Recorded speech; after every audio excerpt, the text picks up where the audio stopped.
Eh bien, dans Décrypte Culte, nous ne faisons pas de la fausse monnaie, mais nous faisons de la monnaie alternative. Notre invité est Gérard Logier. Gérard Logier va nous parler de Abeille, cette monnaie qui a été créée dans le Lot et Garonne. Lot et Garonne, à ne pas confondre avec le Lot et Garonne. Voilà, qui est une monnaie locale, comme il y en a beaucoup en France. Il y a eu un dossier chez notre partenaire Global Magazine sur les monnaies alternatives.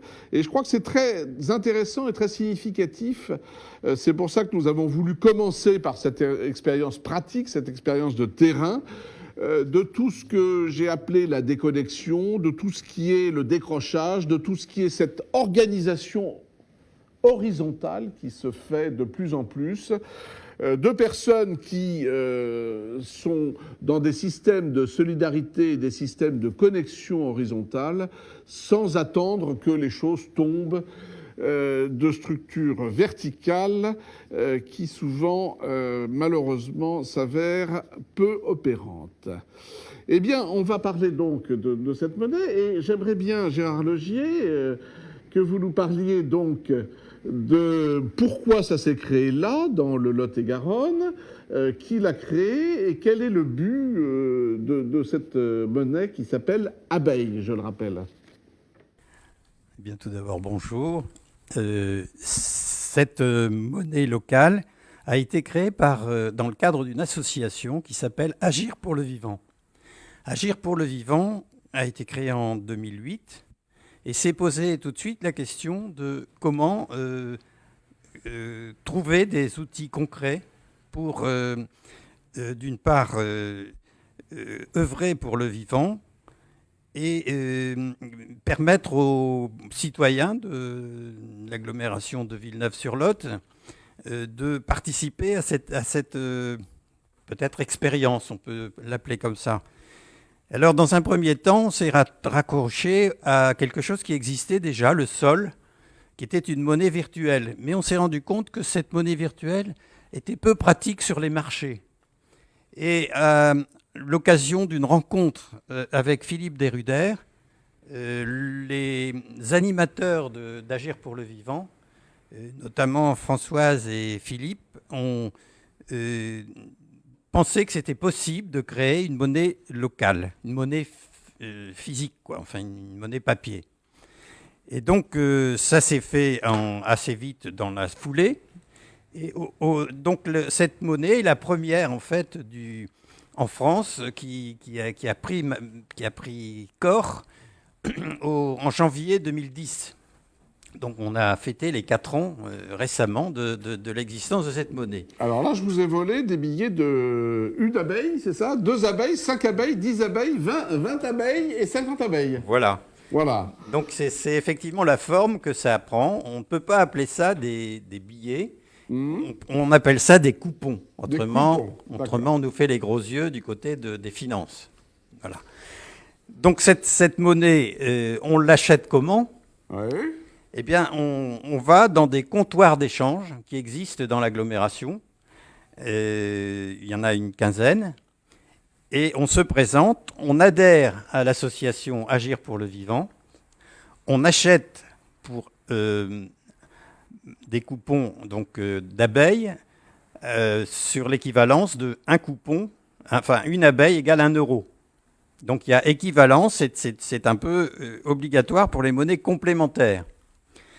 Et cette monnaie est ensuite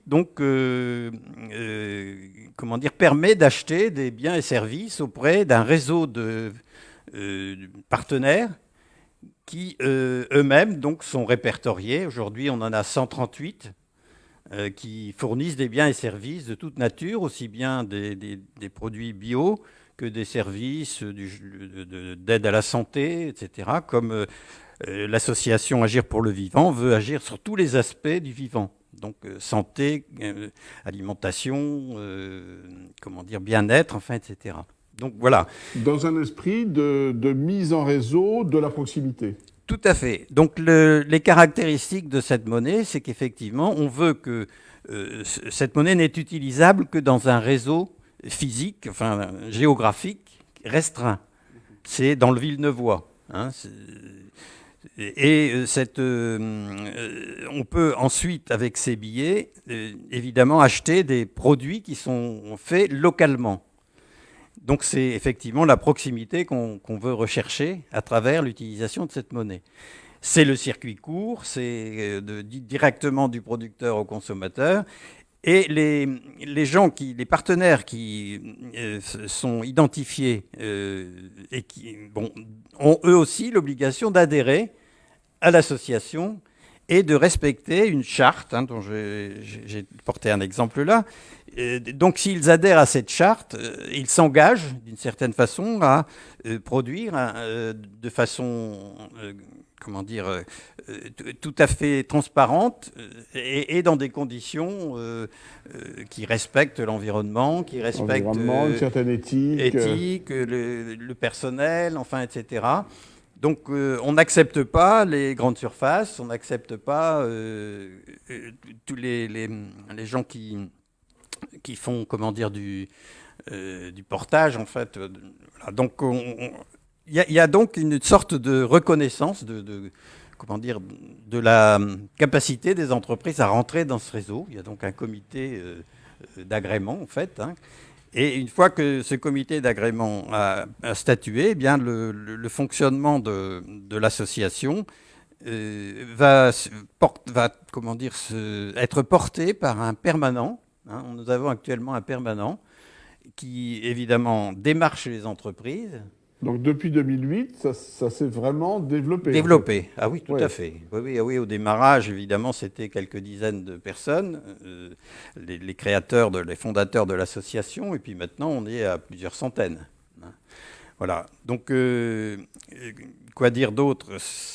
Je pense que ce qui est important, c'est que vous avez, du coup, parallèlement à tous les systèmes d'échange, d'économie de la gratuité qui existent aussi, de troc, vous avez là un système de connexion entre différents partenaires sur une base une charte que vous avez mise au point, donc qui est une charte éthique. Donc du coup, ça a un effet à la fois économique, mais également ça a un effet culturel, puisque vous mettez en relation un certain nombre de personnes sur un certain nombre de valeurs. Voilà, je pense que l'idée forte, c'est que ceux qui rentrent dans ce réseau, qu'ils soient consommateurs ou qu'ils soient prestataires, eh bien, rentrent dans un réseau de connaissances. Donc on renforce le lien social sur le territoire à travers une certaine connivence. Alors évidemment, les producteurs y trouvent un certain intérêt, puisqu'il y a une fidélisation qui s'y fait. Et puis les autres, les consommateurs, ont aussi une reconnaissance du travail bien fait, de celui qui le fait, de la façon dont c'est fait, etc. Donc il y a là vraiment quelque chose d'intéressant. Et puis vous avez une plus-value de lien social aussi, parce que au lieu de faire en sorte qu'il y ait des rapports purement commerçants de personnes isolées, vous avez des personnes qui sont conduites à échanger et à travailler ensemble. Voilà. Alors il y a une particularité que je voudrais souligner, oui. C'est ce qu'on appelle la fonte de la monnaie. Il y a un objectif qu'on vise à travers cette expérience de monnaie locale, c'est de lutter contre une monnaie qui serait spéculative. Hein, et qui est évidemment ce qui nous entoure, quoi. Enfin, quand on va porter de l'argent à la banque, c'est un peu ce qui se passe.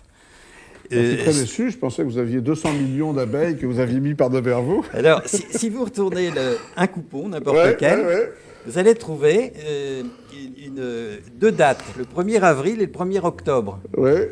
Et à ces deux dates, à chaque fois, le billet que vous avez entre les mains perd 2% de sa valeur. C'est-à-dire qu'il faut racheter un petit coupon de 2% de la valeur du billet pour qu'il redevienne valable juste au prix qui est affiché. C'est ce qu'on appelle donc la fonte de la monnaie. Ça a pour effet de faire circuler davantage les billets. Hein, c'est vrai que tous les 6 mois, on se dit mais pourquoi on n'a pas conservé ça sous son oreiller, quoi, en fait. Hein. Il faut vraiment les dépenser. Voilà. Et puis en même temps, donc, cet argent de la fonte va permettre plusieurs initiatives. On fait, il ne faut pas trop en parler, mais enfin des petits prêts aux vraiment des petits prêts aux prestataires qui en ont besoin, quelquefois de trésorerie. On fait aussi fonctionner l'association Agir pour le vivant, hein, avec ces petits prêts. Alors peut-être aussi dire comment les prestataires, qu'est-ce qu'ils vont faire avec tous ces billets, quoi, en fait, hein, ces billets de ces abeilles. Est-ce qu'ils doivent tenir une comptabilité différente ou pas? Eh bien non. Comme la valeur de l'abeille et la valeur de l'euro sont identiques, eh bien la comptabilité d'entreprise n'a pas à faire figurer spécifiquement la partie qui est en abeille. Hein. Bon, et puis alors, qu'est-ce que font quand même les prestataires avec ces billets? Eh bien, ou bien ils s'adressent à d'autres prestataires pour les approvisionner eux-mêmes et ils payent aussi en abeilles. C'est ce qui permet, c'est ce qui serait l'idéal en fait, c'est que ça tourne en circuit fermé, enfin en circuit local, en tout cas dense, intense. Mais s'ils ont trop d'abeilles, ils peuvent aussi récupérer des euros, toujours dans ces comptoirs d'échange. Mais alors là, ils vont eux-mêmes perdre une partie de la valeur de l'abeille qui a été, qui figure sur les billets, qu'ils rendent. Hein, il y a 2% qui est aussi repris sur la valeur des monnaies restituées.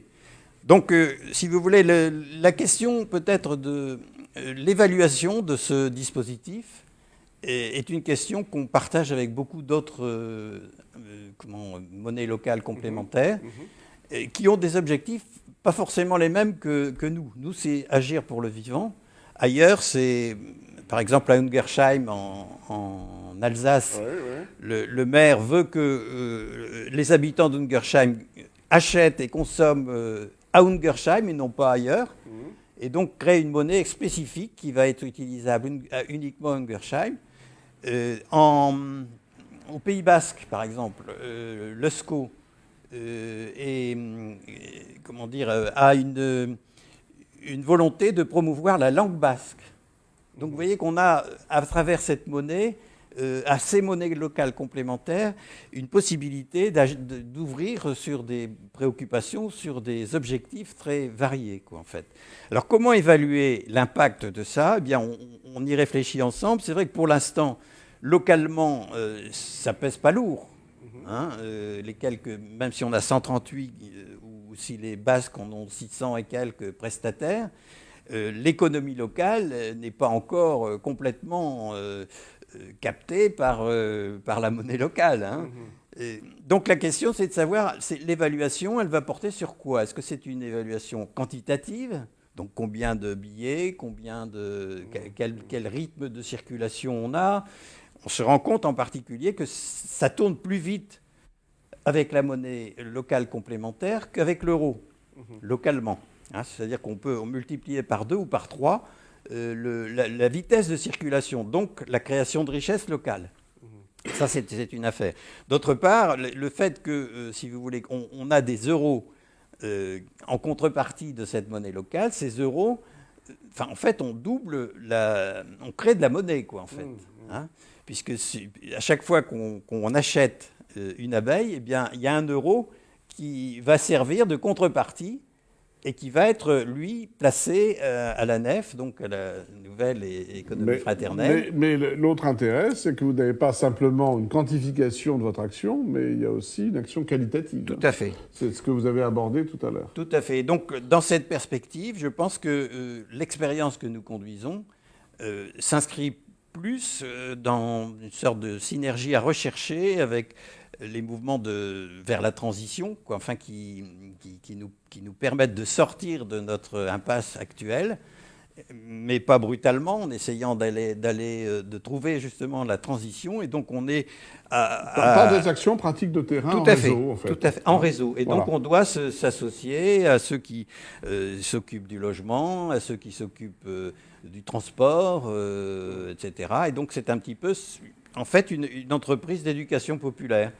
On a le sentiment qu'avec une monnaie locale, où on a défini un territoire, on a défini des règles du jeu, on a un périmètre et des règles du jeu qui sont applicables et des sanctions qui s'appliquent à ces règles du jeu, qu'on crée une sorte de commun, hein, si vous voulez, dans la mesure où justement c'est quelque chose qui nous appartient et qu'on maîtrise différemment. Donc cette prise de conscience-là, de changer en fait le sens qu'on donne à la monnaie habituelle, c'est pas de l'argent, c'est un outil d'échange, et il faut qu'on en ait conscience. Et bien cet objectif de transformation à la fois sociale, mais aussi dans les têtes, dans les mentalités, eh bien, est vraiment un objectif d'éducation populaire.